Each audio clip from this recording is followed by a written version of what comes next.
All right, we'll go ahead and get started. Welcome to the show, Danielle. I'm super excited to have you here today. Let's jump right into things. Can you tell us a little bit about your background, a little bit about your agency journey, where you started, where you're coming from, where you're going? Thanks. Thanks for having me on. Would love to dive into a little bit of my background. I started in the world of agencies at a web dev shop, individual contributor role. I've worked at several different agencies. I moved to an agency where I was a strategist doing client facing work as well as content strategy and inbound marketing. And then I moved into some director of marketing positions and types of roles at different agencies. And the reason for that progression was I noticed that the owners I was working for would always be focused on solving for biz dev problems and making sure their positioning was right and that they actually had a full sales pipeline. And some agencies that I worked at did it better than others. And for the ones that didn't have a solid marketing system down for their agency, they really struggled. And I wanted to help them get their lives back and regain the passion that they originally had for their agencies, not feel so burnt out, not feel so overwhelmed. And so I've come alongside agencies now to help them build their own marketing systems for their firms so that they're not another situation of the cobbler whose kids have no shoes. Cool. So let's talk about the what's the commonly held value within the world of development and marketing, and what you strongly disagree with. Yeah. A lot of marketing agencies and developers, they think that their quality is what differentiates them. And the unfortunate reality is that that is simply not true. People buy low quality dev and marketing options all the time because it's positioned better and it resonates with the audience, it resonates with the buyer. And because of that message, because of that positioning, because of the solution that the buyer is seeing that the marketing agency is touting, they make that purchase, even if they could find quality that is higher elsewhere.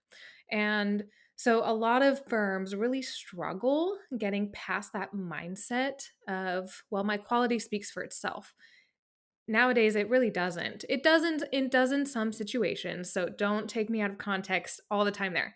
But by and large, quality is not going to cut it for a positioning strategy. So what do you recommend? How do you encourage like pricing and positioning? Like, is that separate? You look at that together? What are your thoughts there?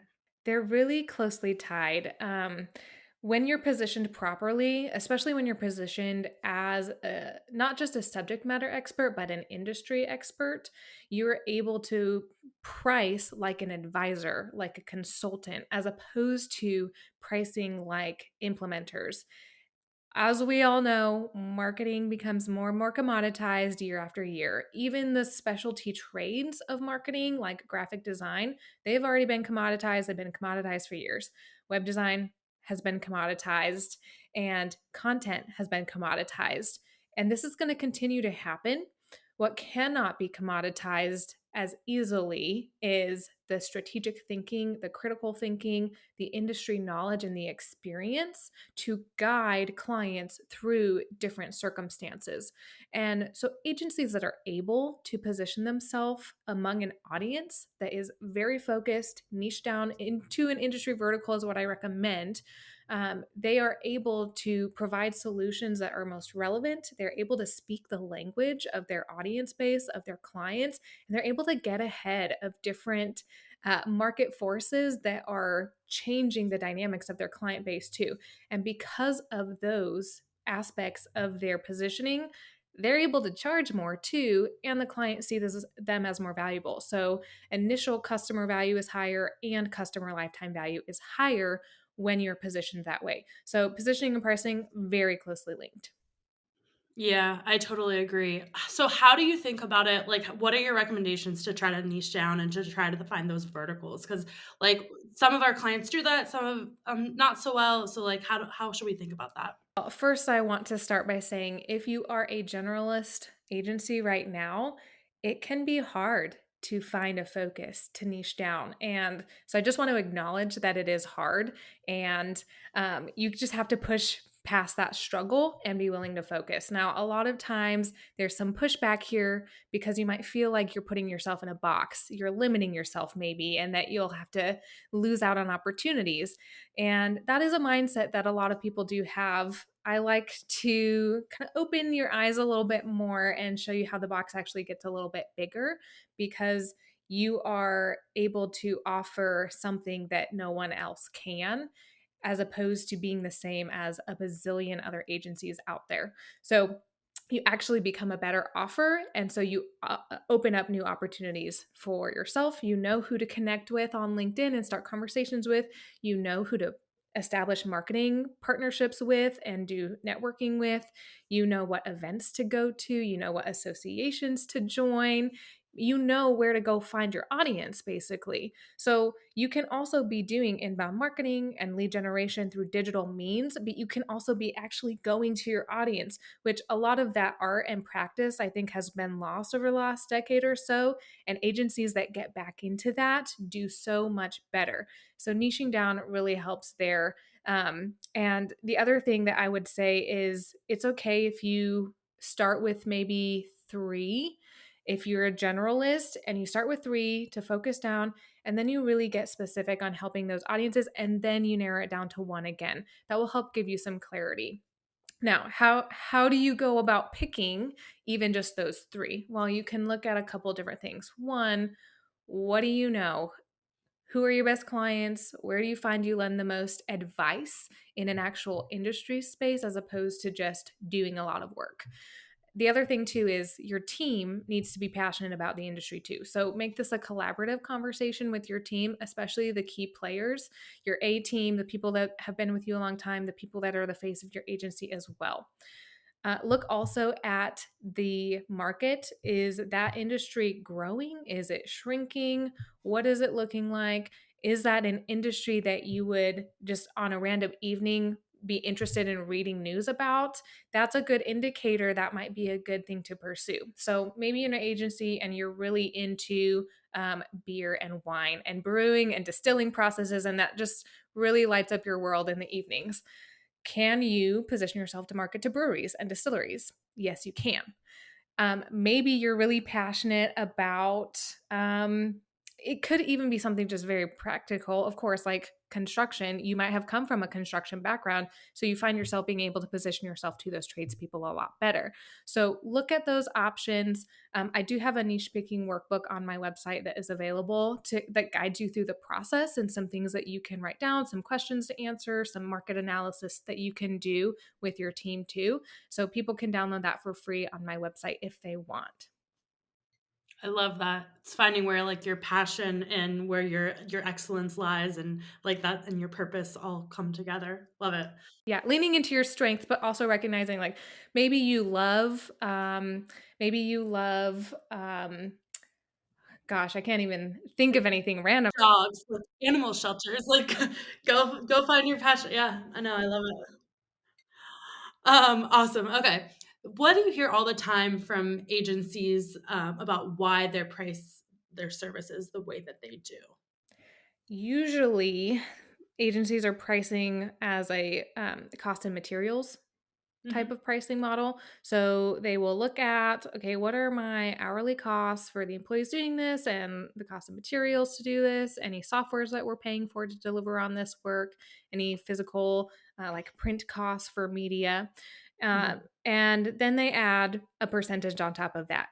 And a lot of times in that model, they're not accounting for extra overhead that happens in managing the client relationship. There's a lot of time that goes into that.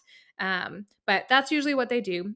Another way that people will go about it, which is kind of similar, is they'll look at what some of their competitors are charging and they'll charge that. They might not know what their project run times are. They might not have that information to be able to calculate the full cost and materials of it. I see a good case to be made for doing a modified version of value based pricing where you have a price floor that is Mhm, cost based. So you would mhm, never go under that price because it's simply not profitable for you. mhm. But looking at the value that you're adding to your client's business is really important. And that ties back to your positioning As you're positioning as an advisor, are you helping them scale and grow? Are you just doing the work? And your pricing and the way you present that to clients actually is a really clear signal to them of what kind of agency you're going to be as well. Yeah. I love that. Well, I see a lot of my clients use, I think the floor is like a really good number to know because a lot of our clients, like, they want to do like really cool projects as like a piece for their website, right? And like invest a lot. And like that's great. And we need to have that. But you have to have that balance of like, we're making money over here and then we can like break even over here. So as long as you know that floor, it's like, okay, we're going to do this cool project, this passion project, but it has to be at this level and no lower, or we're going to like lose more money on it. And case studies are a compelling reason for some projects. Um, However, you also want to make sure that that level, that caliber of work is something that other clients would buy, other prospects would buy.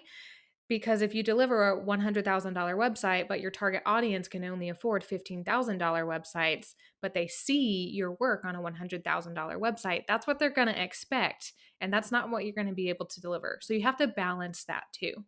That's a great, great point. Yeah. Okay. Um, Tactically, what can the agency owners, client managers do to increase pricing power? And how do you build pricing power? You build pricing power through your stances as an advisor. Really, that's how you go about it. And your client account managers do this too.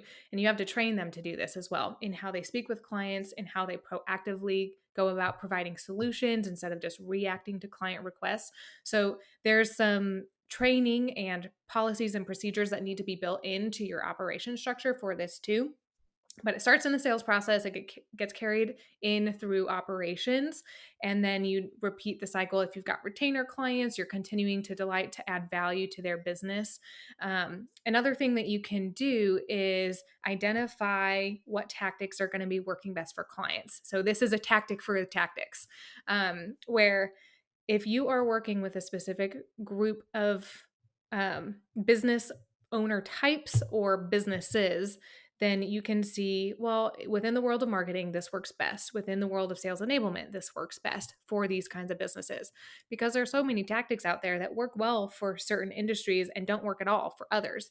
So you can identify that and you can actually create your service mix around your clientele now, and so you're positioning a solution that is even better. So, and this works for dev shops too. It's not just for marketing agencies. If you know what the typical platforms are that they need to integrate with, you market that. You put that on your website. You call it out that you're experts in those and tying solutions together. You show some case studies of how you've done that before so that they can actually see what they can expect and if you are going to be able to solve their problem. Yeah. Okay. Makes sense. Um, how have you seen agencies better frame their value and marketing messaging during and sales conversations? Yeah. A lot of that goes to um, it goes to how they're positioning their solution. Are they positioning it as implementation? Like, we'll do all these things. It's going to cost this, and we'll see what happens. That's very much implementation. Whereas the opposite is, we are going to come in and help your business scale 2x, 4x, 10x, whatever it is that your marketing system that you're selling can promise. That's what you position on. And so then you look at, okay, well, for a small business that is currently making 4 million, if they were 2x'd in a year or 2 years, they'd be making 8 million. So to them, how do they get a 10 to 1 ROI that's very easy to price, and then you position it off the 10 to 1 ROI, because you can then show them you are getting the value out of your money. Here are the case studies of how we've done that. Now, there's actually been studies too that you don't want to promise much more than 10x. People start to distrust what you're offering once you reach that threshold. I think it's between like 10 and 12 times. If you get above that threshold, they actually lose trust in that. So be mindful of that too. But look at what you're providing as value. And if you don't know, that's kind of a yellow flag right there that you need to investigate and find out, right? So if you don't know what the value is that you're providing to clients, you need to pick up the phone, you need to get on calls with them and figure out what the value has been to their business. You need to know that information in order to continue selling your products and services. Yeah, I think that's where a lot of agencies probably fall, especially like, you're hustling, you're in that like 1 million to 3 million range, you're like hustling and trying to just bring in the work and service the work, and you might lose sight of that. So, I think that's a really important point. Well, it's really common, and you can get ahead of that too by creating some feedback loops where clients are reporting back to you. Not every client will, but if you put the system in place, you'll at least get some information back. And you can also train your client account managers to ask questions that lead to that kind of information when they're reviewing analytics with clients. So, some of that goes back to the policies and procedures you're putting in place that you're training your employees on in order to get that information back to the operations managers and to your biz dev team. Yeah, plus it still feels like, if you have that connection with a client, even if they're like phasing, you don't calling on clients that you've had in the past, it's like it could bring open new opportunities to do work with them again and just continuing to have that relationship. So, Absolutely. Absolutely. And even on the negative side of things, if your work for them did not yield a high enough return, that's information that you need to know as well, because it means you need to change how you're helping clients in order to make them more successful. And then you'll be more successful from there too. yeah, that's not always the fun question to ask. Oh, it's definitely not the fun question to ask, but it's really important. Totally agree. Totally agree. Okay, so in your experience, are agencies owners afraid to change more or just simply unaware of the value that they're adding to businesses? Is it a mixed bag? Like, what do you think? I think a lot of agency owners feel kind of stuck and in this weird analysis paralysis kind of phase because there's so much noise. And so there's this hope that people will just find us as the agency and they'll see our value. We know we're valuable. Again, going back to that, like we know we have quality. Um, Unfortunately, there's so much noise, so many agencies out there now because of the internet. Everything is very horizontal now. And so you have to differentiate differently than just being an agency in a city that is locally available to small businesses or mid sized businesses or large enterprise companies. You have to go much farther than that now. And that is super scary. It's really scary to take a stance on something. And I think that's what trips up a lot of agency owners. But once you do take a stance on something, it becomes a lot easier. Once you have a soapbox to stand on, you know what your talking points are going to be and you know who you're speaking to. So, again, the language that you're using changes and it becomes easier to identify good fits, bad fits, and how to approach your sales conversations. Yeah. Yeah. Um, okay, do you have thoughts on what the, like, good, better, best type of pricing model is? Yeah. I think it depends on what you're delivering. So, depending on the types of services that you offer, good, better, or best can be a great option. You can, based off of your target audience, you can be serving smaller businesses while you're serving mid sized businesses and doing different scopes of work within each. What you really want to make sure that you're going back to is what is the good, better, best? Is the good, better, best based off of client results that can be expected, or is it based off of your time and materials? I would say make sure that it's based off of what the clients can expect their results to look like, as opposed to what your time and materials is. Another great option to look at, especially for like project based firms that do a lot of ad hoc work and one off projects and might run into lots of pressures for time where clients want something turned around very, very quickly, is doing rush fees and rush based pricing. So you can have your standard rate and then you can do like a quick turnaround rate that's like 20% more. And then you could do like an ultra fast turnaround rate, which is like 50% more. You're delivering the exact same work, it's just delivered in a different amount of time. So that's another option. And that can really, really help with managing some of the challenges of clients that are coming and need something super quickly and you have to have the staff available and maybe you have to pay more to get stuff out the door. People are working long hours and they're burnt out, so you need to pay them higher salaries. So there's a lot of things that go into that particular piece. Yeah, so I see a lot of, like, instead of the rush piece, side of project-based work, I see a lot of, like, oh, these projects are just continuing to drag out. And like sometimes it's the client's fault, and then sometimes it's like like the agency's fault. And like finding that balance of like how can we stay on like track of like the plan because it burns through margins so quickly. Like, how do you navigate that? Like, how do you go back and ask for more money? How do you, what are best practices on that? What do you, Yeah. Well, I would say get ahead of it from the get go. So you should have something written into your standard agreements, first of all, of what the timeline is going to look like and what the expectations are for the client. So if the project's going to run long because the client's not getting back to you within 2 days, a week, whatever the time frame is, you need to write that in so that you can go back to a documented piece that they have signed and agreed to that they will get back to you within a certain amount of time. So that's a safeguard for you. Now, in terms of pricing and eroding margins based off of projects running long, that's really more of an operations issue. So, looking at where the bottlenecks are happening, where things are getting stuck, and solving for that is really important. And then the other piece to that is managing the account managers and how they are setting expectations with clients. Um, we as creatives, as agency leaders, we want the best for our clients. We really do. And so we instill that into our team members too. And so sometimes that can be interpreted as do anything and everything for them as much as possible. It doesn't matter how much it costs. And in some agencies, account managers don't really know how much a client's paying for something either.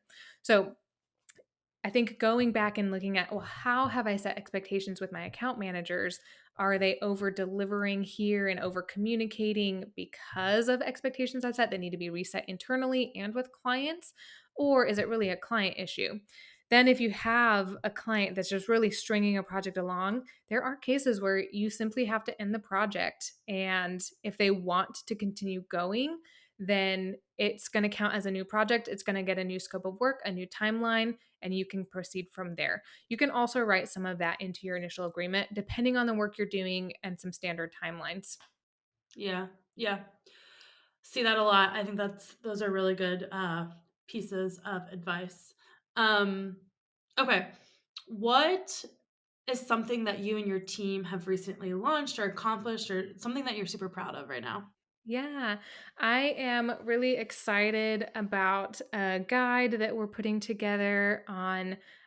It's the Gardener's Guide to Growing Your Digital Agency. And it takes more of an allegorical approach to looking at the operations of your agency, the biz dev of your agency, and the goal with it is to get you thinking about what things look like boots on the ground because the environment that your agency is in is different.